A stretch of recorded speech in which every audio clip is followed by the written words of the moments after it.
bergerak ke kanan. Nah, salah satu juga kapasitor juga membantu ke sana. Jadi ini skema pergerakan ketika kita pergerakan swing. Jadi unitnya yang semula itu pakai hidrolik, jalurnya ini sebenarnya kalau konvensional itu adalah pakai fluida. Jadi dia dari pompa masuk ke elektrik ya, hidrolik swing motor. Seperti itu aja mudahnya ya. Pompa air menggerakkan kipas yang kipasnya itu yang terbuat dari semprotan air lah, dari baling seperti itu. Itu aja. Itu sebenarnya untuk gerak putar itu seperti itu. Fluida ngalir terus, air dialirkan masuk ke sudu-sudu. Kalau kita ngomong ada sudu, jadi dia akan membuat gerakan putar. Jadi air ngaruh seperti itu. Ini basicnya seperti itu. Turbo. Hidrolik swing motor. Nah mungkin kalau di engine sama seperti kayak turbo lah. Nah turbo itu dari udara dia menggerakkan turbo. Nah seperti itu. Ini basicnya seperti itu lah. Ini bedanya ini adalah untuk menggerakkan elektrik swing motor seperti itu. Nah, ini adalah skema pergerakan ketika kita bergerak. Nah, kenapa dia bisa disebut hybrid? Maksudnya ini ya, efisiensi energi lah kayak kita ngomong tuh.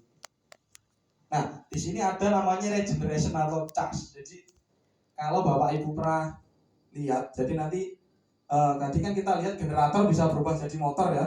Sekarang yang semula kerjanya itu prioritinya adalah motor, ya prioritasnya adalah motor ya, elektrik swing motor.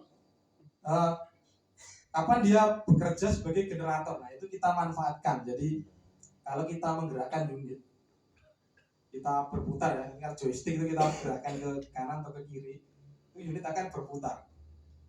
Kalau kita gerakkan terus bisa 360 derajat. Nah itu setelah kita putar itu ya kayak ada brake. Nah kalau brake-nya di hidrolik itu nggak sama dengan brake-nya di engine ya, atau di vehicle itu yang ada kampas dan ini ya disc brake lah, nggak sama dengan disc brake. Itu brake-nya adalah memberi hambatan kepada aliran fluida kalau di ekskavator. Jadi kasih hambatan itu kan nggak boleh kita langsung dimampetkan ya, aliran itu nggak boleh langsung dimampetkan karena bisa merusak komponen-komponen lain lah. Jadi kita kasih hambatan. Nah itu sampai hambatannya itu habis, sampai dia berhenti, baru kita tutup, nah, baru kita bisa berbalik.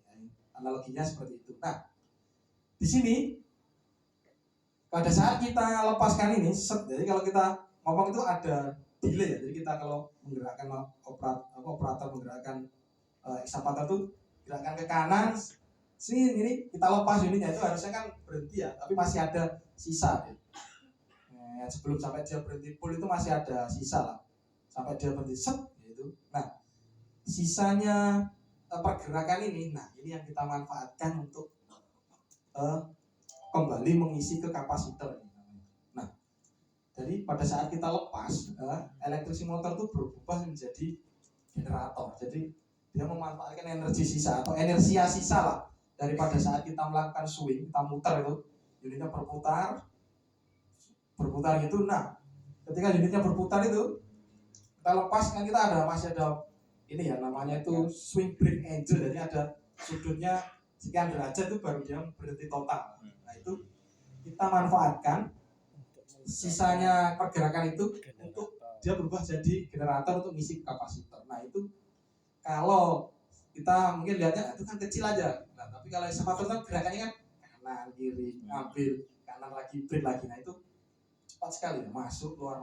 Nah itu dia membantu untuk melakukan namanya itu regeneration atau kita bantu charging, membantu charging mengisi kapasitor. Jadi olah baterai itu kalau Bapak mungkin pernah tadi belajar ini ya, electric vehicle yang hybrid itu sama kan, dia ada engine, ada motor juga ya, ada motornya, terus ada kapasitor atau baterai yang di bawah itu ya. Jadi kapan dia akan menggunakan engine-nya, kapan dia akan dibantu dengan menggunakan, kecuali kalau kita analogikan adalah ketika Bapak Ibu ada di turunan. Nah, kalau di mobil kan pakainya di turunan ya, brake-nya itu putarannya putaran pada saat turunan itu kan seolah-olah dia energi gerak untuk menghasilkan energi listrik disimpan ke baterai. Nah, ini sama. Cuma ini bedanya dia adalah sisa dari putaran unit itu tadi. Kalau di mobil dia adalah pada saat Bapak bawa mobil yang hybrid turunan, dia pasti akan regeneration itu. Dia akan memanfaatkan energi yang turun itu kan, engine nggak bergerak, nggak ngapa-ngapain, dia hanya engine brake aja kan. Nah terus putarannya yang di bawah itu kan sama kan, dia akan motor yang akan mengisi ke baterai, yang membantu seperti itu. Nah kurang lebih basicnya itu sama berat-berat, cuma mungkin beda pada penerapannya seperti itu.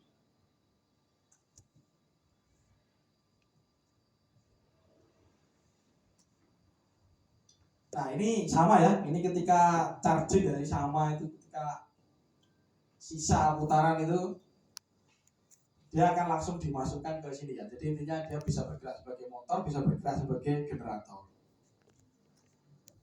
Nah ini untuk monitor panel. Nah, Bapak Ibu mungkin nanti kalau pernah masuk ke ekskavator, nah dia ada namanya monitor panel. Jadi situ bisa menunjukkan temperatur unitnya, temperatur olinya, temperatur engine, sama ininya lah. Kalau kita ngomong di mobil itu dashboardnya. Cuma dashboardnya unit ini lebih kompleks ya. Ini kalau kita mau di alat berat tuh dashboardnya itu harus lebih ya. Jadi unit itu ibarat temperaturnya naik sedikit itu harus terbaca. Jadi karena unit ini adalah unit banyak yang digunakan untuk operasional, terus unit ini juga termasuk hitungannya biaya mahal ya, untuk biaya pengadaan barangnya juga mahal, jadi harus perawatannya juga lumayan ekstra. Jadi untuk ekskavator. Nah ini gambar sekilas. Jadi ketika kita masukkan ke monitor panel itu nanti ada tampilan seperti ini.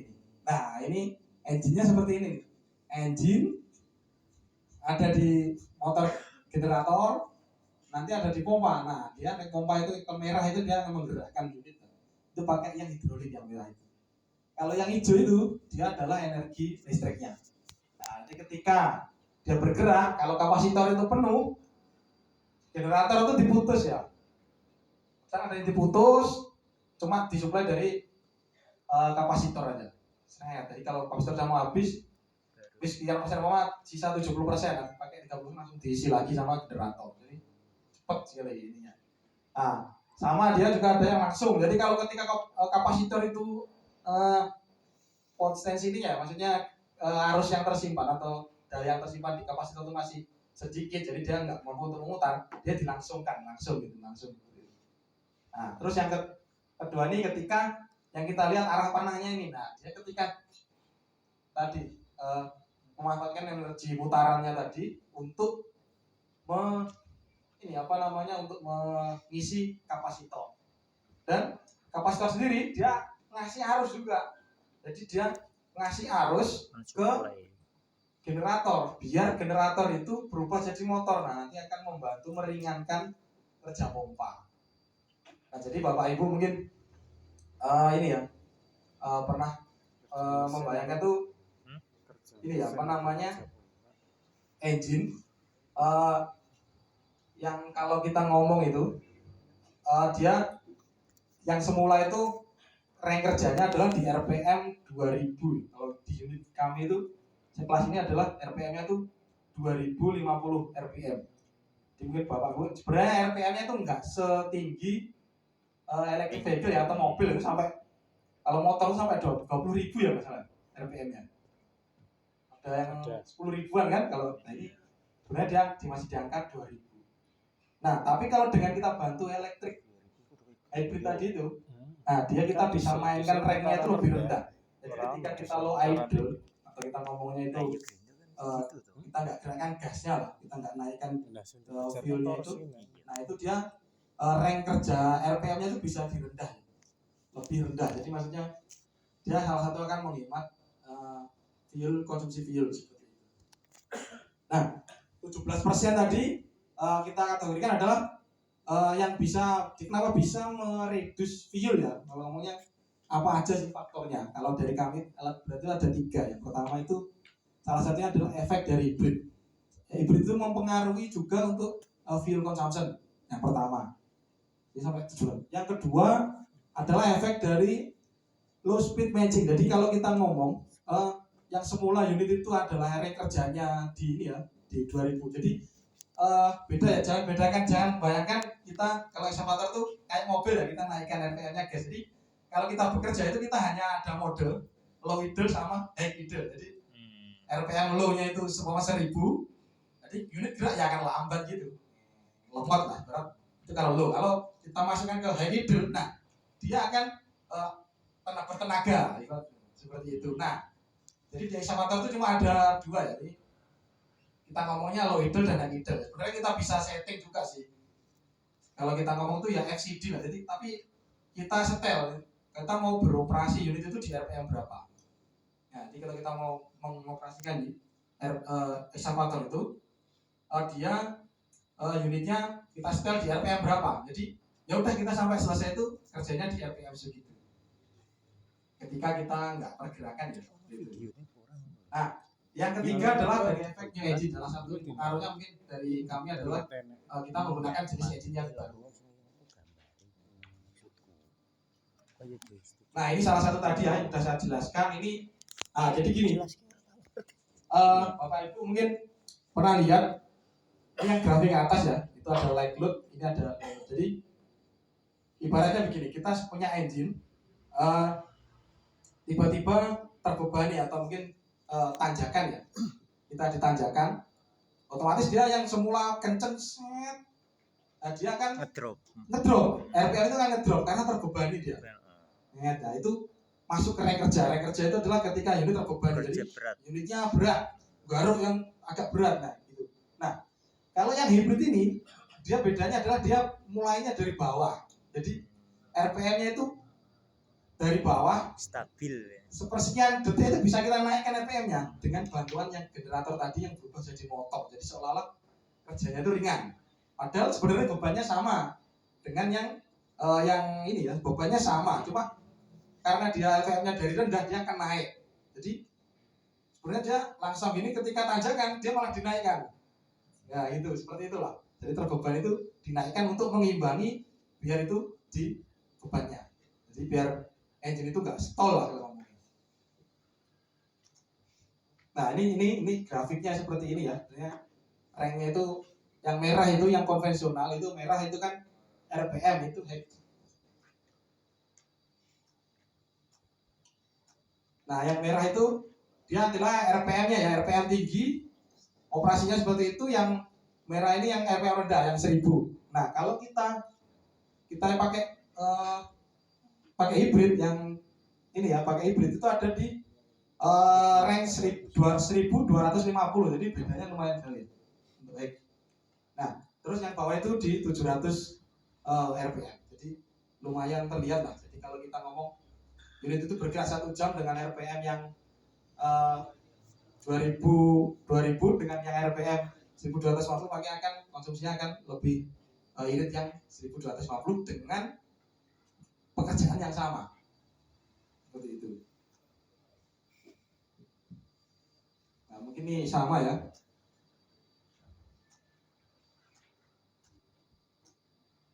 Nah, ini keterangan untuk ininya sih. Jadi kalau kita unitnya itu dengan engine load yang sama, dia akan sebenarnya sama dengan yang bebannya itu akan sama, kekuatan dengan ininya sama dengan yang konvensional. Cuma ketika kita pakai dengan beban yang berat, yang ringan, jadi yang hanya ringan-ringan gitu, kita lebih bisa membuat fuel itu lebih irit. Jadi engine-nya seolah-olah ini, engine speed-nya itu kecil ya, dia bisa direduce dengan yang sebenarnya kita hanya beban kecil, tapi kok harus menggunakan RPM yang besar, padahal bebannya cuma kecil aja. Sebenarnya dengan RPM 500 bisa, ngapain harus dengan 1000. Seperti itu. Nah mungkin ini Pak, ini sekilas tentang engine ya. Engine-nya bapak-bapak mungkin pernah tahu yang namanya EGR ya. Ini bapak-bapak ada yang tahu untuk yang kendaraan EGR? Nah, ada tahu fungsinya Pak untuk apa Pak? Nah, ada yang tahu mungkin menggerakkan gas buang, gimana Pak? Gas buang, oke. Ada yang lain? Gimana Pak?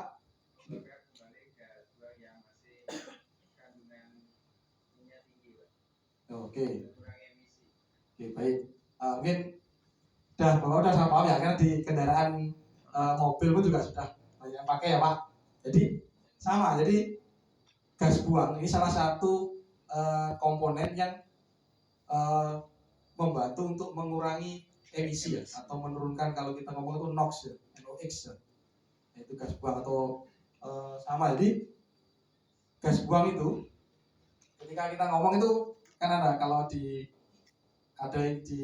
mobil kan ada muffler ya, sebelum muffler itu nah nanti dia akan diputar kembali ya gas buang itu, jadi nggak semuanya dibuang, disirkulasi. Jadi ada yang kembali disirkulasi, dimasukkan lagi ke ruang bakar karburator. Nah masuk karburator, terus kita pikir lah kan itu panas ya kan, kok bisa kok bisa bersirkulasi lagi. Nah nanti sistemnya juga IGR itu selain dia mensirkulasi, dia juga ada pendinginan, jadi udara yang masuk pun itu kan panas, itu sekian derajat lah, ada sampai 700 derajat gitu kan. Nah itu dia masuk ke sistem lagi, nanti akan didinginkan, jadi suhunya itu tetap didinginkan, turunkan. Setelah didinginkan dia juga nanti baru akan masuk ke ruang bakar lagi sebagian, jadi dicampur dengan udara yang baru dengan itu tadi. Dan salah satunya bisa nanti mengurangi ini ya, mengurangi gas buang. Nah nanti bapak-bapak ibu-ibu ada yang pernah tahu istilah kalau di emisi itu, kalau di tempat kami ya standarnya itu ada euro, ada tir. Kalau tir ini kami pakai standar Jepang, jadi tir 3, nanti ada tir 4, ada tir 5, berhubungan sama dengan yang nanti ada euro 3, euro 4 sama euro 5. Nah euro 4, euro 5 itu ibarat gas buangnya itu sudah emisinya udah sangat kecil sekali lah, low lah ibaratnya. Nah itu nanti selain dipasang nanti ada IGR, dia ada namanya juga nanti ada katalis, jadi disaring gas yang keluar itu ada saringan juga, disaring, terus nanti ada namanya tuh kalau di tempat kami itu ada AdBlue, jadi disemprot cairan yang dia bisa ini ya, ketika terbakar itu bisa juga mengurangi salah satunya gas emisi itu tadi. Jadi di muffler itu sebelum keluar muffler itu ada komponen yang dia nyemprot, jadi dia gas buangnya sudah disirkulasikan lagi ke bawah, yang keluar itu disaring, jadi disaring terus disemprot lagi, ada cairan. Nah itu untuk dia biar yang keluar tuh lebih bersih lah, udaranya emisinya lebih sedikit seperti itu.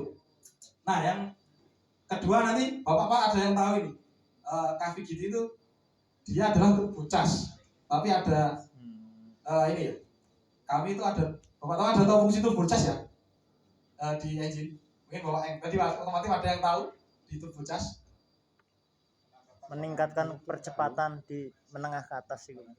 Nah ya, jadi dia fungsinya itu adalah membantu memadatkan udara yang masuk ke ruang bakar. Jadi kalau di ini ya, kalau kita hanya menggunakan gaya isap atau kita tarik gaya piston aja, gaya masuk itu udara yang masuk itu hanya sebesar sebesar jarak isap dari piston tersebut. Tapi kalau kita pakai yang turbo cas ini, dia dibantu ya, udara itu dipompa masuk, dipaksa masuk ke ruang bakar. Jadi yang semulanya sebatas ruang bakar atau ruang hisap, mungkin kalau bapak-bapak di motor itu ada karburator, itu kan hanya sebatas ruang hisap. Nah, kalau kita modif itu